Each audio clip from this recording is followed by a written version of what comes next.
The year is 1177. Across the burning plains of the Levant, the land lies scorched under a relentless sun. In this arid, unforgiving terrain, a modest force of Christian warriors, no more than 3,000 to 5,000 strong, marches toward the holy city of Jerusalem. Their leader is no ordinary king. He is Baldwin IV, the young monarch of Jerusalem, stricken with leprosy, yet forged into a seasoned commander by the fires of war.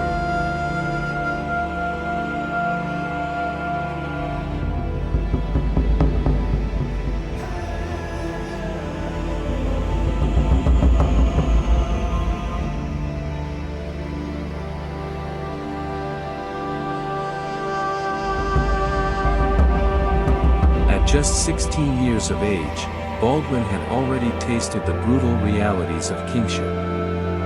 Afflicted by a cruel disease that weakened his body but not his resolve, he directed his armies from a litter, commanding not from the saddle, but from sheer force of will.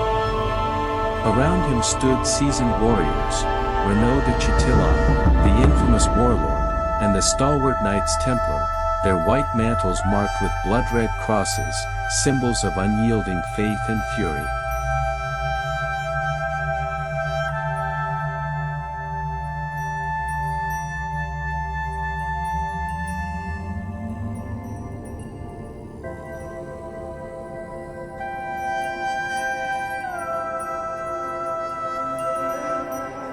But far to the south, an ominous shadow grew.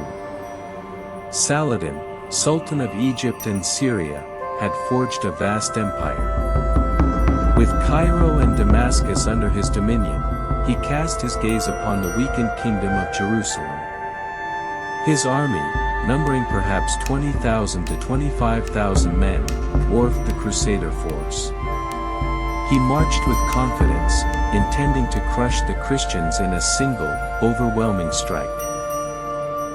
As Saladin advanced into the kingdom of Jerusalem, many Christian fortresses crumbled before him or fell back without resistance. It seemed the Crusader state was on the verge of collapse.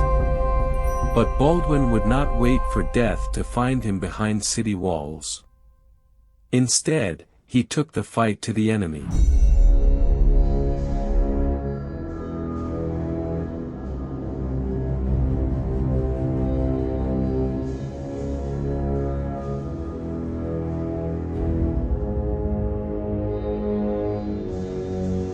Gathering what men he could, Baldwin raced south to intercept Saladin's army.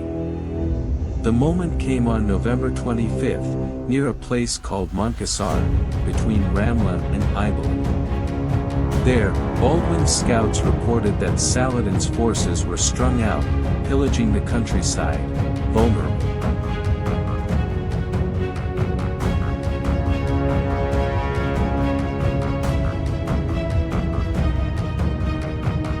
Caught mid-march and unprepared for a pitched battle, Saladin scrambled to gather his men.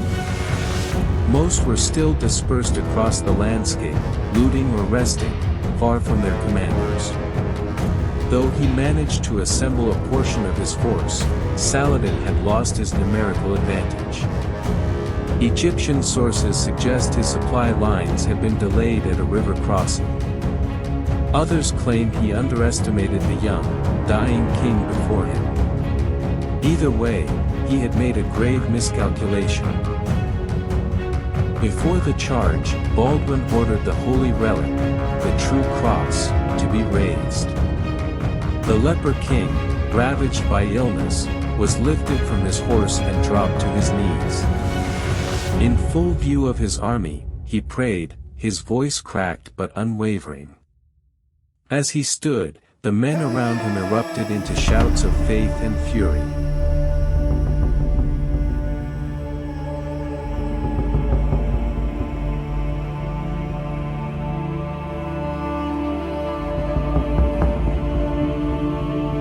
With no room for retreat, Baldwin gave the order.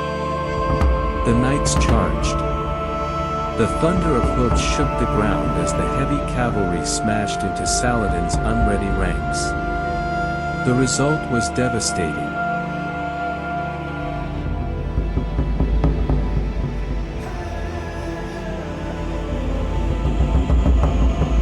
The aftermath was a rout. The Crusaders seized Saladin's baggage train, and the battlefield lay strewn with the bodies of the fallen. Though the Christian army had suffered losses, the scale of their victory was staggering given the odds they faced.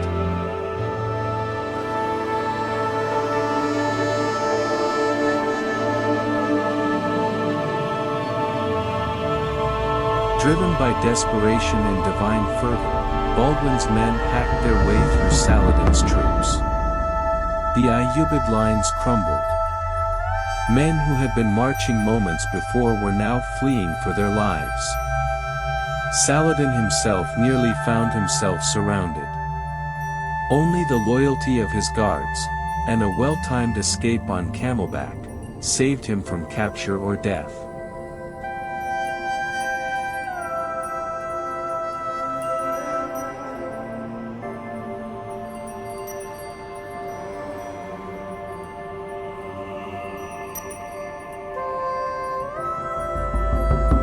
The Christian soldiers, possessed with a fury rarely seen, gave no quarter. They struck down officer and foot soldier alike. Dozens of high-ranking Muslim commanders were killed in the fray.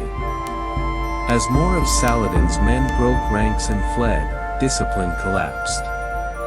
The retreat became a rout.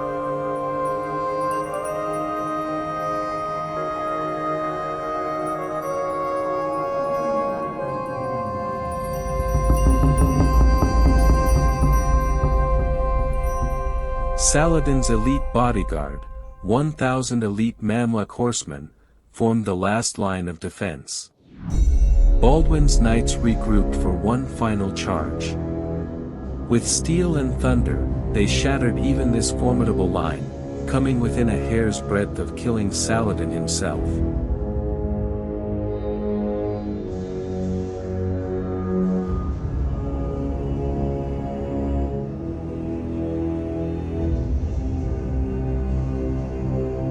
Thousands were slain, captured, or scattered.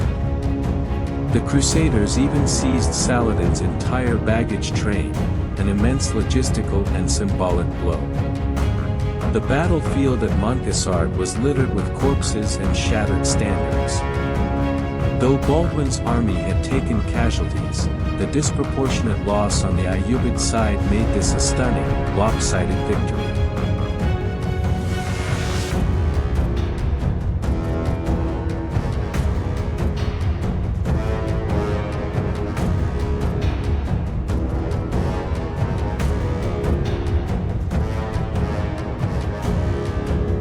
The Battle of Montgisard was not just a military triumph, it was a miracle. A Leper King, barely able to sit a horse, had outwitted and outfought one of the greatest Muslim generals of the age. Though Saladin would rise again, and the Crusader kingdom remained in peril, this single battle gave the Christian states a reprieve, and Baldwin IV a place in the annals of legend.